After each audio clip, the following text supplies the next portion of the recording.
Well, yes, indeed. Thank you, Mr. Monesi. Of course, if we look at our Jamil Motorsport arrivals, it is just about time to get these teams situated in the server. Aurora. Final. Lots of utility here for Falcons, looking to block and stop Aurora. What pace do we get in this pistol? Double A cheese to clear positions here. The Turkish side. The bomb resets, banana controlled, allowed. As Monesi and Kixon sit in that side of the map, Nico plays on the arch. Looking to perhaps fake this one out. Something I think that will be interesting in this first half is getting to keep an eye on Xantares and co trying to work this banana control. They're going to have guaranteed fights with how Kixan and Nico so often like to play here. But we're not going to get that in the pistol. It was just a cursory glance up towards top of B.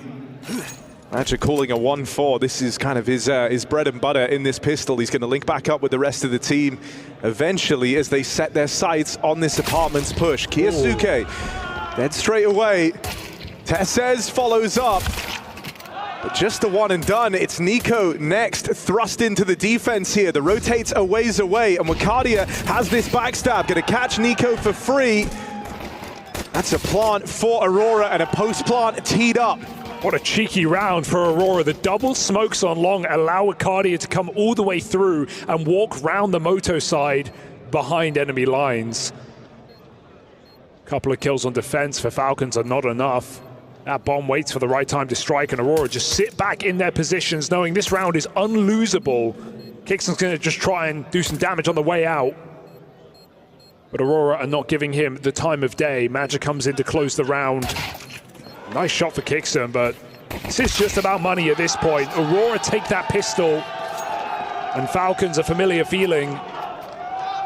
Saw them against Mouse really just have trouble on this map yesterday. It was a map they won both pistols in, but both times over, Mouse came up with 4 spies.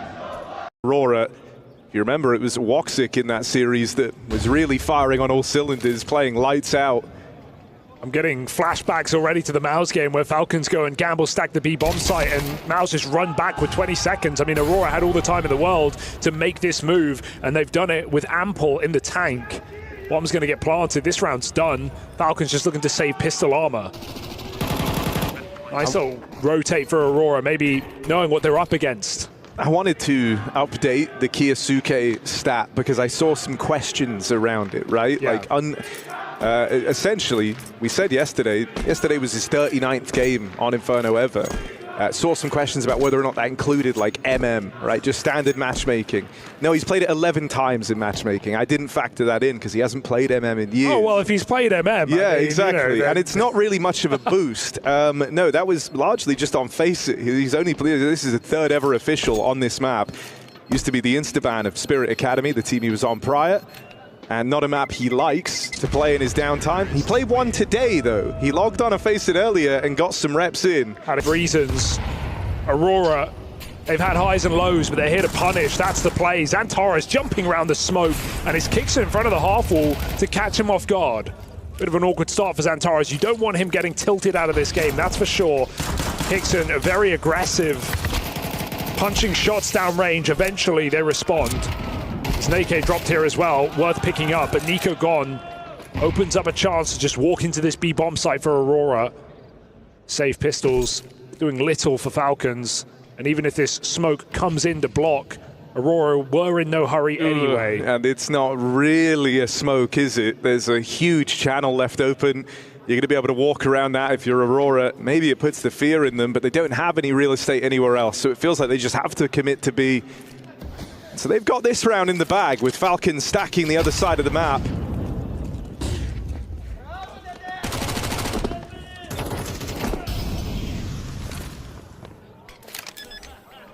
So Aurora off to a good start. Yeah, really good start. And, you know, this is, as the Des mentioned, this is the team with the most success on CT side so far in this tournament, right? Having some really good defensive halves. We saw against FaZe in that opening game, managing a 10-round CT side on Mirage. They also got a flawless defense on Overpass, not giving FaZe a single T-side round of the 8 played. And even in their follow-up game against Heroic, an 11-1 on Mirage CT as well. So really need Falcons to start strong once they hit the gun rounds, or Aurora are going to be streaming away. Mirage is our decider tonight. Falcons with the train pick.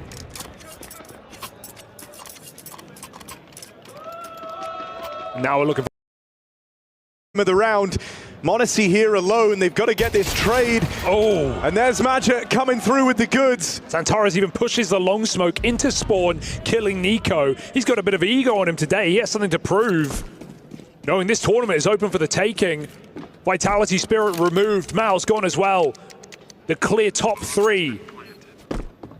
And while Mongols wait in that final, that is familiar territory for Aurora. A match they've played many times, a match they've failed many times.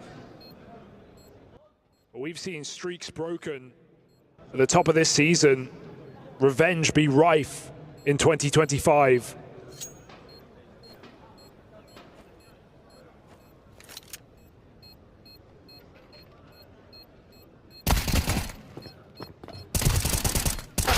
Oof.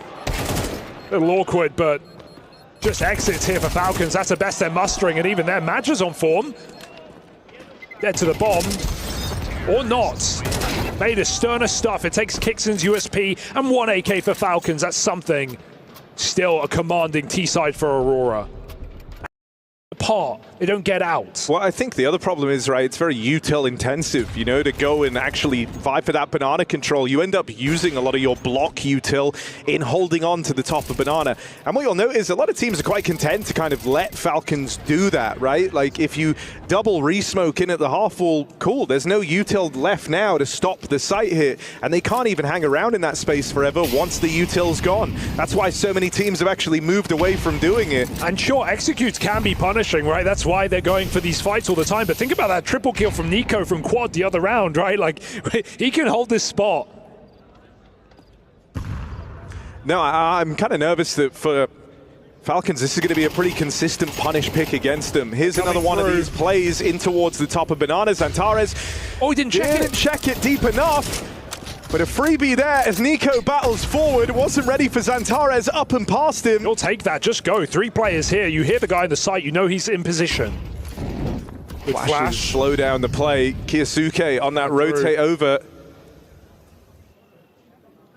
That flash has called this move off for Aurora. They've frozen in place. They've left Maja tucked in for later. Aurora go back to middle. No m0NESY Orb to lock down this position. Rifle instead on the long side. Still, this play's been kind of forced to come through because of that flashbang delaying the B hit. Wakadia left the apartments. He fully left his half of the map, so... Ooh. I'm not sold on this being the commitment yet, just because there's so many variables in play over towards A, and with Maja still floating around at top banana, it looks like he's called for that bomb to come back around. m0NESY read it. He cleared mid with a nade. He knows they're going back to B. 20 seconds. This is Kiyasuke's easiest kill yet. He's going to take it. More damage done. Pulls his pistol. Support is in. Xantares does follow up. Careful. 13 seconds. They got to get this kill and get the bomb into the site. m0NESY trying to block it. They run boost over. It's limp, but it makes it. Plant allowed. Molly's burning. Oh, they got it. Burning, but the plant had just found. And it's Xantares 1v2. Full blind, he's low on health, a shot away from certain death. Every peak from this point on has to be flawless from Xantares. Tess's head ripped off, and now Xantares has the clock to play with. He knows that m0NESY feeling the burn, feeling the pressure, and he's called his bluff on that first tap of the defuse. Xantares playing mind games. Swing now, no. He's given it to m0NESY, but there isn't time for this. Kit picked up, it's real close. But m0NESY, the awareness of that kid dropped it towards the spawn.